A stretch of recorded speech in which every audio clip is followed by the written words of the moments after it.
Good morning बच्चों। आज हम जो करने वाले हैं प्रश्नावली जय हिंद जय भारत राष्ट्र हित में शिक्षा बाई मलखान चौधरी। ठीक है। व्रत 10.1 प्रश्नावली कौन सी हमारी 10.1 चैप्टर कौन सा हमारा व्रत। ये एक व्रत ही है। ठीक है। देखिए ये एक मुझे व्रत बनाना है, ये मैंने बना दिया व्रत। ठीक है। एक इसके अंदर व्रत बना देता हूँ। ठीक है। ये भी व्रत है, एक इसके अंदर भी व्रत बना देता हूँ। तो ये व्रत है। व्रत समझ गए होंगे कि आप व्रत कैसे बनता है। अब हमारे पास जो प्रश्नावली में है पहला क्वेश्चन सबसे सरल प्रश्नावली है, रिक्त स्थान भरिए। क्या है पहले क्वेश्चन में? रिक्त स्थान भरिए। चलिए, व्रत का केंद्र व्रत में, ठीक है, कहाँ पर स्थित होता है? तो इसके बोलेंगे व्रत का केंद्र व्रत के अभियंतर में। ये यहाँ पर आप रिक्त स्थान में अभियंतर भर दोगे। क्या लिख दोगे यहाँ पे? अभियंतर। वेरी इंपॉर्टेंट है, फिर से कह रहा हूँ, वेरी वेरी इंपॉर्टेंट। ठीक।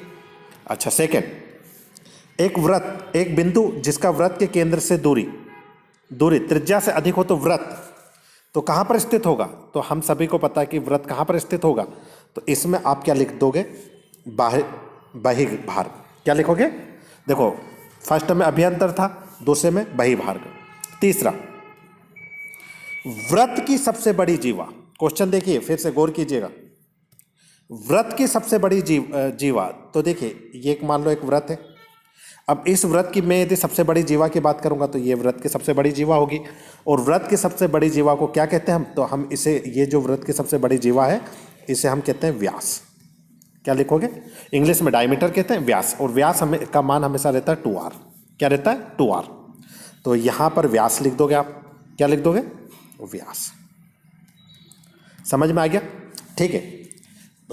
उसके बाद पांचवा क्वेश्चन, नहीं कौन सा पांचवा, नहीं चौथा क्वेश्चन। एक चाप डेश होता है जब उसके सिरे एक व्यास के सिरे हो। एक चाप डेश होता है जब सिरे पर एक व्यास के सिरे हो। तो यहां पर हम, ये जो रिक्त स्थान दिख रहा है, यहां पर आपको लिखना है अर्धवृत्त। क्या लिखोगे आप? अर्धव्रत। क्या लिखोगे? आधा व्रत, अर्धव्रत। ठीक है। चलो, इसके बाद इस पर आते हैं। देखिए, ये हमारा व्रत एक चाप तथा यहां पे लिख दो जीवा। क्या लिख दोगे? जीवा के बीच का भाग होता है।